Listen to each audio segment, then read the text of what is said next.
চাইছিলাম অনেক কিছু বলার জন্য, কিন্তু এখন আসলে সাদা চশমা দিয়ে তো সবকিছু দেখা যায় স্পষ্টভাবে। তো চিন্তা করছি এখন থেকে সাদা চশমা দিয়ে কোনো কিছু দেখবো না, আর কোনো কিছু দেখে বলবো না।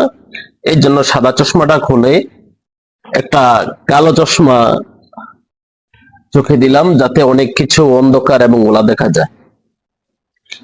বিষয়টা হচ্ছে কি, আসলে বাংলাদেশে বর্তমানে যত পাপ করে হুজুররা করে, বাংলাদেশে যত সমস্যা সব হুজুরদের সমস্যা।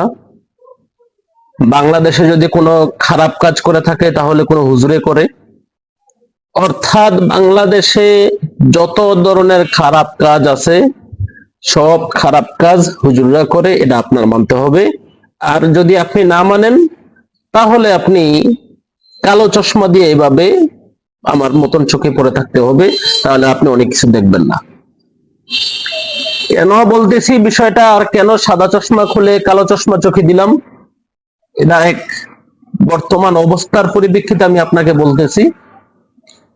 যে ঘটনাগুলো এখন বর্তমানে আমাদের সোশ্যাল মিডিয়াতে সবচেয়ে বেশি ভাইরাল, এই বিষয়গুলা হচ্ছে হুজুরে এই করছে, হুজুরে সেই করছে।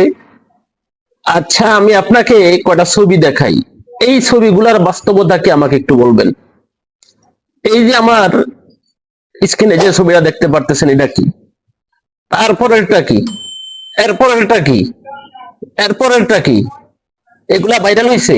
যদি আমি আপনাকে দেখাতে থাকি তাহলে এই দেখেন, একের পর এক দেখতে থাকেন। তো এই বিষয়গুলো তো আসলে ভাইরাল হয় নাই, এই বিষয়গুলো কেউ আপনাকে ভাইরাল করবেও না।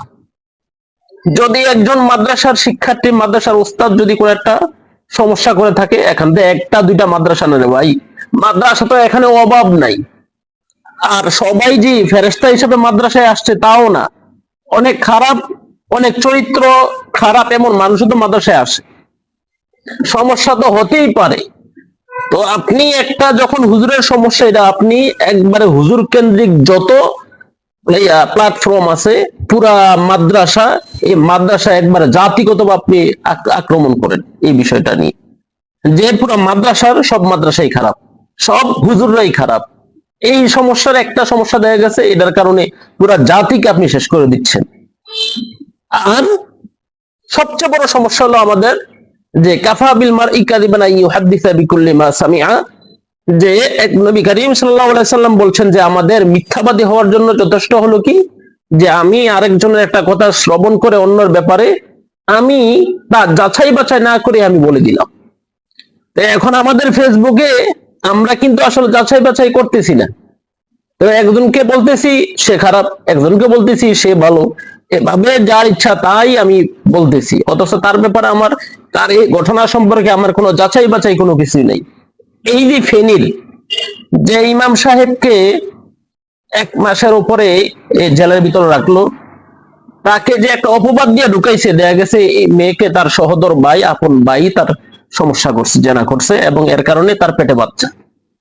তো এখন ইমাম সাহেবের যে যে মান ক্ষুণ্ণ হলো, একজনে অভিযোগ দিলই আপনি ধরে নিলেন, একজনে অভিযোগ দিলই আপনি তার ব্যাপারে সমালোচনা শুরু করে দিলেন। আসলে এই দায়বদ্ধতা কার? এই জবাবটা দিবে কে বলেন? সুতরাং এখন বর্তমানে ভাই কালো চশমা পরে থাকি, সবাই অপরাধ করলে আমরা কালো চশমা দিয়ে থাকি, দেখি না। কিন্তু হুজুর যখন অপরাধ শুরু করছে, যখন একটা অপরাধ দুইটা অপরাধ যখন হুজুর থেকে হয়ে যায়, তখন আমাদের শুরু হয়ে যায় চুলকানি। একবারে ফেসবুকে হোক, খবরে হোক, যেমন সাংবাদিকরা তেমন আমি আর আপনি। ভালো থাকবেন সবাই, সবাই আখেরাতে হাসরের ময়দানে জবাব দেওয়ার জন্য রেডি থাকেন। আসসালামু আলাইকুম রহমতুল্লাহ।